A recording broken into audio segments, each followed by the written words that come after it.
श्री स्वामी समर्थ. नमस्कार. आपल्या यूट्यूब चॅनलवर तुमचं खूप मनापासून स्वागत करत आहे. तुमच्या मनातील सर्व चांगल्या इच्छा स्वामी महाराज पूर्ण करो ही स्वामींच्या चरणी प्रार्थना करते आणि आजच्या नवीन व्हिडिओला सुरुवात करते. येत्या 6 ऑक्टोबर 2025 वार सोमवार या दिवशी आलेली आहे कोजागिरी पौर्णिमा. तर या कोजागिरी पौर्णिमेचा प्रारंभ जो आहे तर तो सोमवारी 6 ऑक्टोबरला दुपारी 12 वाजता होणार आहे. तसेच या पौर्णिमेची समाप्ती जी आहे तर ती 7 ऑक्टोबरला सकाळी 9:17 होणार आहे. आणि उदय तिथीनुसार ही जी पौर्णिमा आहे तर ती 6 ऑक्टोबर रोजी साजरी करण्यात येणार आहे. तर पहा, प्रत्येक महिन्यामध्ये पौर्णिमा तिथी येते, परंतु प्रत्येक पौर्णिमेचं महत्त्व हे वेगवेगळं असतं.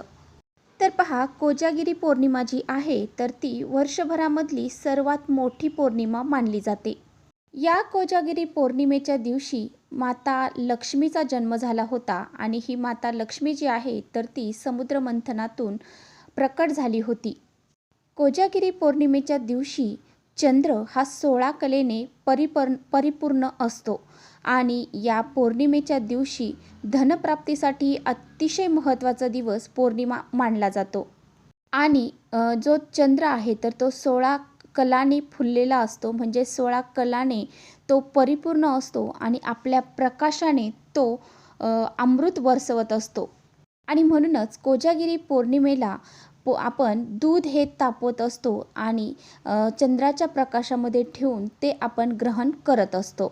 चंद्राचा प्रकाश ज्यावेळेस त्या दुधामध्ये पडला जातो तर ते दूध अमृत समान बनले जाते आणि यामुळे आपलं आरोग्य जे आहे तर ते व्यवस्थित राहते आणि माता लक्ष्मीचा आशीर्वाद देखील आपल्याला प्राप्त होतो. पौर्णिमेच्या दिवशी आपण माता लक्ष्मी, कुबेरदेव, चंद्रदेव, इंद्रदेव, त्याचबरोबर विष्णू भगवान श्रीकृष्ण यांची पूजा ही केली जाते आणि यामुळे या दिवशी आपल्याला धनप्राप्तीसाठी अतिशय महत्त्वाचा दिवस हा मानला जातो. आणि पहा, या कोजागिरी पौर्णिमेच्या दिवशी रात्री 12 वाजता माता लक्ष्मी जी आहे तर ती पृथ्वी तलावरती भ्रमण करत असते आणि तिची पूजा, सेवा, उपासना करणाऱ्याला ती धनधान्य समृद्धी प्रदान करत असते. कोजागिरी पौर्णिमेचा अर्थच आहे कोण जागर, म्हणजे कोण जागा आहे. तर जी व्यक्ती कोजागिरी पौर्णिमेच्या दिवशी 12 वाजता माता लक्ष्मी, कुबेरदेव, विष्णू, चंद्र, इंद्रदेव यांची पूजा करत असतो त्याला माता लक्ष्मी प्रसन्न होते आणि त्या घरावरती धनधान्य समृद्धी प्रदान करत असते. ज्या व्यक्ती 12 वाजेपर्यंत जागत नाही किंवा ज्या घरामध्ये रात्री 12 वाजता अंधार असतो त्या घरामध्ये माता लक्ष्मीची बहीण अलक्ष्मी ही वावरत असते. त्या घरामध्ये दारिद्र्य, दुःख हे येत असते. धार्मिकदृष्ट्या कोजागिरी पौर्णिमेचा दिवस हा अतिशय महत्त्वाचा असतो आणि म्हणूनच या दिवशी आपण काही पूजा, सेवा, उपासना ह्या करायच्या असतात. आणि म्हणूनच आजच्या व्हिडिओमध्ये मी तुम्हाला अतिशय प्रभावशाली सेवा किंवा तुम्ही उपायसुद्धा म्हणू शकता. तुम्ही काहीच नाही केलं तरीही चालेल, परंतु अन्नपूर्ण देवीला ही एक वस्तू अर्पण करायचं आहे. तर कोजागिरी पौर्णिमेच्या दिवशी ज्यावेळेस तुम्ही अन्नपूर्णा देवीला ही एक वस्तू अर्पण करताल तेव्हा तुमच्या घरामध्ये चहूबाजूने पैसा यायला सुरुवात होईल. 33 वर्ष धनधान्य, संपत्ती, पैसा कमी पडणार नाही, इतका हा प्रभावी उपाय आहे किंवा सेवासुद्धा म्हणू शकता. तर ही सेवा, ही उपासना कशी करायची आहे तर याबद्दलचीच आजच्या व्हिडिओमध्ये मी तुम्हाला माहिती देणार आहे. त्यामुळे तुम्ही व्हिडिओ स्किप न करता शेवटपर्यंत नक्की बघा, जेणेकरून तुमच्यापर्यंत योग्य ती माहिती पोहोचेल. आपल्या चॅनलवर नवीन असाल तर चॅनलला सबस्क्राईब करा आणि असेच नवनवीन माहितीपूर्ण व्हिडिओ पाहण्यासाठी बेल आयकॉनला प्रेस करा, म्हणजे मी जेव्हा कधी नवीन व्हिडिओ अपलोड करेन त्याचं नोटिफिकेशन सर्वात अगोदर तुम्हाला भेटेल आणि तुम्ही एकही व्हिडिओ मिस करणार नाही. त्याचबरोबर खाली कमेंट्समध्ये आपल्या माता लक्ष्मीचं नामस्मरण तुम्हाला करायचं आहे, म्हणजेच त्यांचं नाव तुम्हाला लिहायचं आहे. जय माता लक्ष्मी असं तुम्हाला लिहायचं आहे. आणि हा व्हिडिओ जास्तीत जास्त लोकांपर्यंत नक्की शेअर करा, जेणेकरून त्यांच्या घरामध्ये सुद्धा धनधान्य, समृद्धी, ऐश्वर हे निर्माण होईल. आता या कोजागिरी पौर्णिमेला माता लक्ष्मीला प्रसन्न करून घेण्यासाठी जेवढं महत्त्व दिलं जातं तेवढंच महत्त्व अन्नपूर्णा मातेला प्रसन्न करण्यासाठी सुद्धा दिलं जातं. ज्या घरामध्ये अन्नपूर्णा मातेचा वास असतो त्या घरामध्ये माता लक्ष्मी स्वतःहून वास करत असते. अन्नपूर्णा माता ही दुसरी तिसरी कोणी नसून माता पार्वतीचाच दुसरा अवतार मानला जातो. हातामध्ये फळी घेतलेली मूर्ती जी आहे तर तुमच्या देवघरामध्ये असेलच. तर पहा, सर्व विश्वाला अन्न पुरवण्याचं काम ही अन्नपूर्णा देवी करत असते आणि म्हणूनच लक्ष्मीसोबत दररोज अन्नपूर्णा मातेची पूजा देखील करावी असं आपल्या धर्मशास्त्रामध्ये सांगितलं गेलं आहे.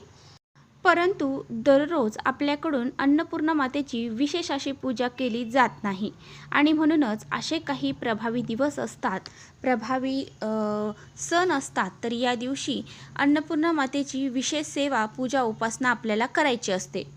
आपल्याकडे लग्न झाल्याच्या नंतर म्हणजे ज्यावेळेस लग्न होतं त्यावेळेस मुलीला सासरी जेव्हा पाठवलं जातं त्यावेळेस तिच्यासोबत अन्नपूर्णा माता देखील दिली जाते, जेणेकरून तिचा जो परिवार आहे तर त्या परिवारावरती अन्नपूर्णा मातेची भरभरून कृपा राहील. त्या घरामध्ये कधीही अन्नाची कमतरता भासू नये यासाठी तिच्यासोबत अन्नपूर्णा मातेची मूर्तीही दिली जाते. आपल्या घरावरती अन्नपूर्णेचा कृपा आशीर्वाद राहण्यासाठी आपल्याला या कोजागिरी पौर्णिमेला अन्नपूर्णा मातेला ही एक वस्तू अर्पण करायची आहे. तर पहा, तुम्हाला कोजागिरी पौर्णिमेच्या दिवशी सोमवारी आपल्या घरामध्ये सकाळी लवकर उठायचं आहे. अंघोळीचं पाणी काढायचं आहे. अंघोळीच्या पाण्यामध्ये चिमूटभर हळद, गंगाजल, त्याचबरोबर गुलाबजल असेल तर ते सुद्धा टाकायचं आहे आणि त्या पाण्याने अंघोळ करायची आहे. आणि त्यानंतर तुम्हाला स्वच्छ कपडे परिधान करायचे आहे. देवघरातील देवांची विधिवत पूजा तुम्हाला करून घ्यायची आहे. या दिवशी तुम्हाला देवांना दही, दूध, त्याचबरोबर शुद्ध पाण्याने, पंचामृताने अभिषेक घालायचा आहे. देव तुम्हाला स्वच्छ करायचे आहे. देवांची विधिवत पूजा करून घ्यायची आहे. धूपदीप अगरबत्ती लावून घ्यायची आहे. आता पहा, तुम्ही हा उपाय जो आहे तर तो दिवसभरामध्ये कधीही करू शकता, परंतु सकाळी तुम्हाला ह्या सर्व गोष्टी अगोदर करून घ्यायच्या आहेत आणि त्यानंतरच तुम्हाला हा उपाय दिवसभरामध्ये जेव्हा वेळ असेल तेव्हा करू शकता. आता काय करायचं आहे तर तुम्हाला एक आसन टाकून बसायचं आहे. एक प्लेट घ्यायची आहे किंवा ताम्हण असेल ते घ्यायचं आहे. त्यामध्ये अन्नपूर्णा मातेची मूर्ती तुम्हाला ठेवायची आहे आणि 11 पळी पाणी तुम्हाला त्या मूर्तीवरती घालायचं आहे. ओम अन्नपूर्णाय नमो नमः या मंत्राचा जप तुम्हाला करायचा आहे. 11 वेळा तुम्हाला करायचा आहे. 11 पळी पाणी घालायचं आहे. यानंतर तुम्हाला ती मूर्ती स्वच्छ करून घ्यायची आहे आणि एक प्लेट घ्यायची आहे किंवा वाटी घ्यायची आहे, ज्यामध्ये अन्नपूर्णा मातेची मूर्ती तुम्हाला एक स्वास्तिक हळदी कुंकवाने काढून त्याला 4 बिंदू, साईडच्या 2 रेषा देऊन त्यामध्ये ठेवायची आहे. आणि त्यानंतर तर पहा, तुम्हाला काय करायचं आहे, दुसऱ्या एका वाटीमध्ये अक्षदा तयार करायच्या आहेत, म्हणजेच तांदूळ घ्यायचे आहेत. त्यामध्ये थोडंसं हळद, कुंकू, थोडं पाणी टाकून ते अक्षदा लाल पिवळ्या करायच्या आहेत. आता बघा, तुमच्या 5 बोटांमध्ये जेवढ्या अक्षदा बसतील तेवढ्या अक्षदा हातात घ्यायच्या आहे उजव्या आणि तुम्हाला अन्नपूर्णा मातेच्या डोक्यावरती अर्पण करायच्या आहेत. असं तुम्हाला परत एकदा अक्षदा हातात घ्यायच्या 5 बोटांमध्ये जेवढ्या बसतील तेवढ्या आणि अन्नपूर्णा मातेच्या डोक्यावरती अर्पण करायच्या. अन्नपूर्णा स्तोत्र जे आहे तर ते तुम्हाला म्हणत ह्या अक्षदा अर्पण करायच्या आहेत. आता बघा, देवीच्या खांद्यापर्यंत अक्षदा येतील इतक्या अक्षदा तुम्हाला तुमच्या 5 बोटांमध्ये घेऊन देवीच्या मस्तकावरती अर्पण करायच्या आहेत. म्हणजेच इतक्या वेळा तुम्हाला अर्पण करायचे आहे की जेवढ्या खांद्यापर्यंत येतील. त्या अर्पण केल्यानंतर तुम्हाला काय करायचं आहे आणि त्यानंतर देवीला हळद कुंकू अर्पण करायचं आहे, एक फूल अर्पण करायचं आहे आणि त्यानंतर तुम्हाला तिथेच बसून 3 वेळा अन्नपूर्णा स्तोत्र म्हणायचं आहे आणि हात जोडून आपल्या ज्या काही इच्छा असतील तर त्या तुम्हाला सांगायच्या आहेत. आपल्या घरामध्ये कधीही धनधान्य, संपत्ती, पैसा कमी पडू देऊ नकोस असं देखील म्हणायचं आहे.